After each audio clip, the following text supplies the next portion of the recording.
So I felt inspired, and now we are going to what's it called, continue this thing. So last video we moved the thing up, we added the tiles, and yeah, and we added the trigger. I think we added the color 3 values for the colors, like over here. And yeah, I think we are ready to move on to the next. We are ready to move on to the next thing. What happened? Oh yeah. Okay, we're ready to move on to the next thing. So now we create the scripts for the tile, because we need to change the colors. Make sure the tile works before we duplicate it with another script. So first we will get the tile. No, we will name it. Then we'll now get the script, the tile first. Oh my gosh. Tile. Now we can reference it by going to workspace, then tile, but we will duplicate the tile, so there'll be many name cells. So we'll just go for scripts dot parent, because it's the parent of the script. As you can see, the script is underneath the tile, and the parent will be the tile. If we did like if the script was in players, the parent will be players, let's hope you do. Okay. um so now we shall be setting up the table for the colors. So we just local colors. Yeah, that's fine. So then we'll click the squiggly brackets, which will signify the table, and we press, because we are doing different commands, we are doing different things. Oh my gosh, I'm actually so confused, because I did not have a script like last time. So we're just going all vibes. I have what we're going to be doing, because reading the scripts made it seem a lot less lively. So let's continue. So now we're going to get the colors from the tile, and since we already have it, we'll just do the color. We can do color 3 from RGB, then put those, but since we already have it here, we will just reference it from here. Okay, so the colors will be tile script dot parent, then we now do dot to get into the stuff that's inside. We will go black dot value dot value. That is the color 3 value. We now do comma, we now move to the next line, and we now do it for the rest of the colors. So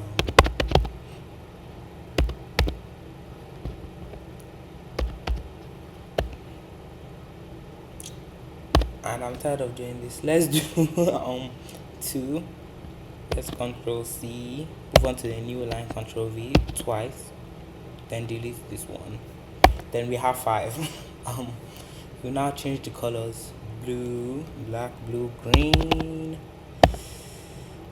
then red, then white. Yes. Okay. So yeah, those are the colors. And now we will, from here we set up the trigger. So we want the thing to fire when the trigger is touched. That's why the trigger is hovering above it, so that when this is what's it called?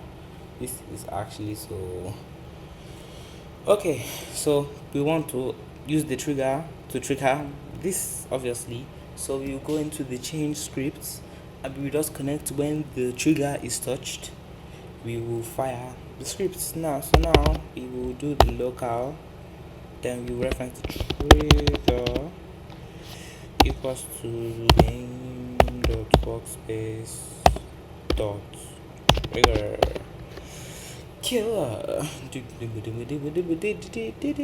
Okay, so now we have the trigger, and we shall now connect it to a function. So we do trigger dot touched, then we now connect it to a function, then we now put a comma, then we now do change, I don't think the parameter name really matters. Yeah, I don't really think it does. But so I just do anyone that just gives the vibes that we obviously know what we're talking about. So now we obviously, if we do it and we don't have a specific part that touches, you can trigger multiple times. Like I had the problem when I first made the dance floor. That is that if I just land on it, it will trigger once. But if I walk, it will trigger like twice. So we will just use the most essential part of a person, which is the humanoid. Like I'm very sure when you have seen other tutorials, different touch and every other kill break, there's always the humanoid script. So we must find the humanoid. Okay, so now local person. I'm just calling it a person. So when it is touched, we do change. We do the parameter. Then we now do the parent, which is the trigger. We now do find first child. Then we now put in humanoid. Yes, so I'm sorry, but I really cannot tell you how this thing works. It just does. Like, I'm like, okay, trigger, change, dot parent, this is the trigger. Then we now find the first child, and I'm like, aren't we looking for the trigger? Like, does it become part of the thing? I'm actually wondering, but this is what works, and we shall move on with it. So now, if it is a person, Chibi, if it's a person, then um so now this is setting, this is the setup for setting up the trigger. So now everything that we will fire will be inside the if person then. Okay. Okay. So now we want it to fire some certain, like I'm not sure about using the word fire, it sounds really bad, but I'm not sure. So we will just we want it to change. We want the color to change 5 times every 1 second. So the way that I've done it and has managed to work, yeah, is that we set local x equals to 0.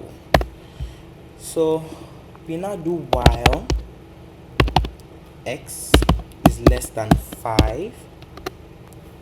We will wait a second, then add x plus equals 1. So while x is less than 5, we will wait a second, then we'll now add 1 to x. If we print x, you'll be able to see that it increases by 1 every second, and that is literally what we're going for. So trigger has to be touchless. 1.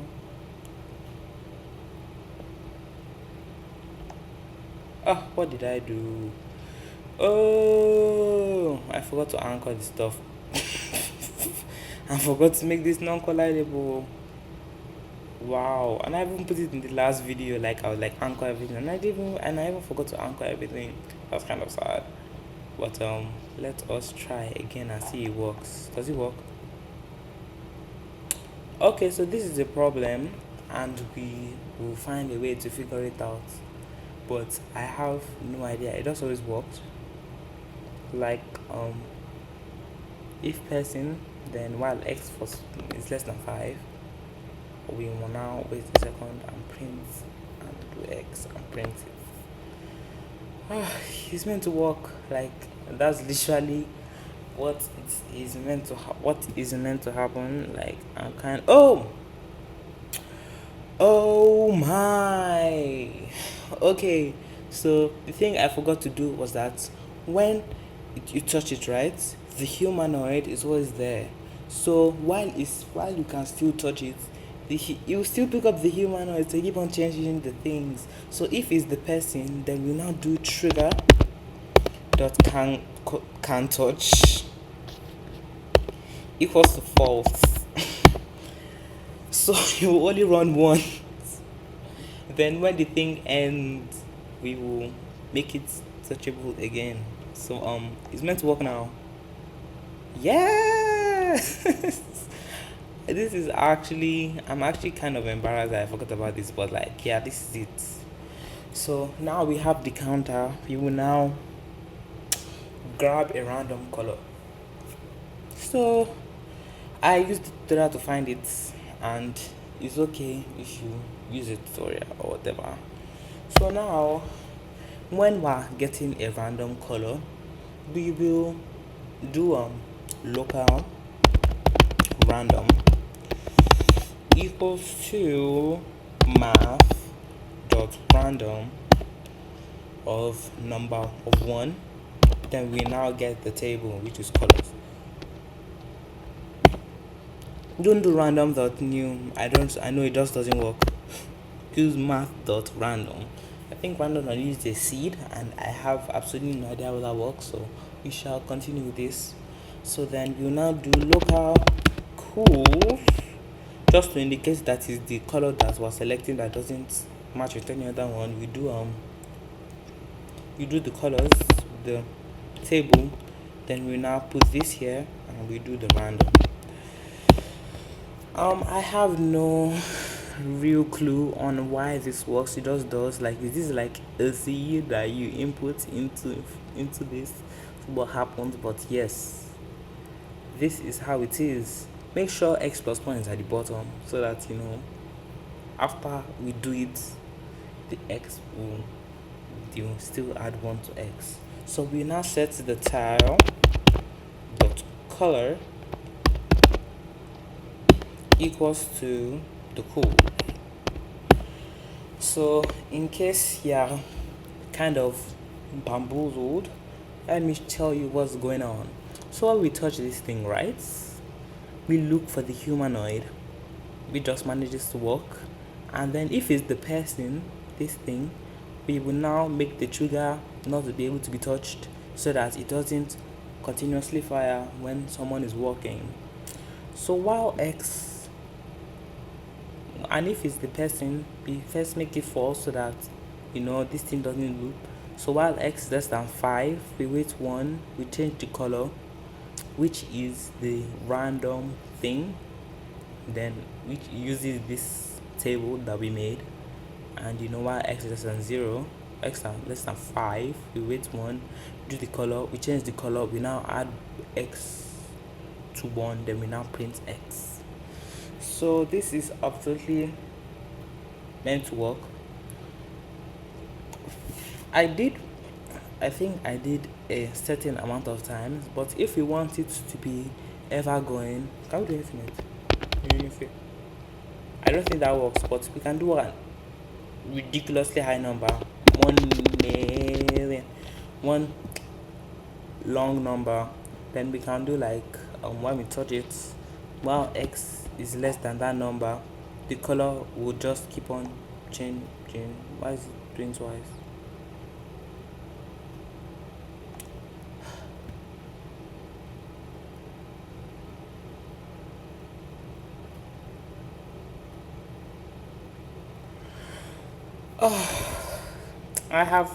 It's doing twice for some reason, and it's like, just give me a break, because it worked last time, and I don't know why it's doing twice. Before, it just wasn't able to touch.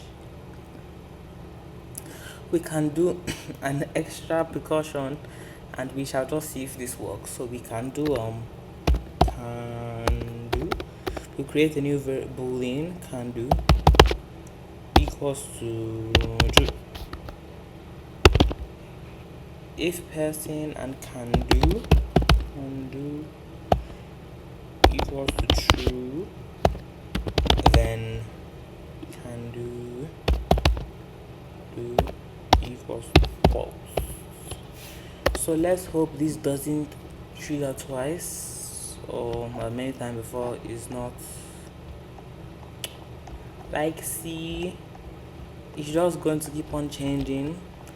And now the only thing left to do is to duplicate, and I got to check how long this thing is, and if it's not that long, you just do it. But let me change it back to 5. See, x is one highly ridiculous number that we know we will not reach. We do, if x is less than 5, it will change only 5 times.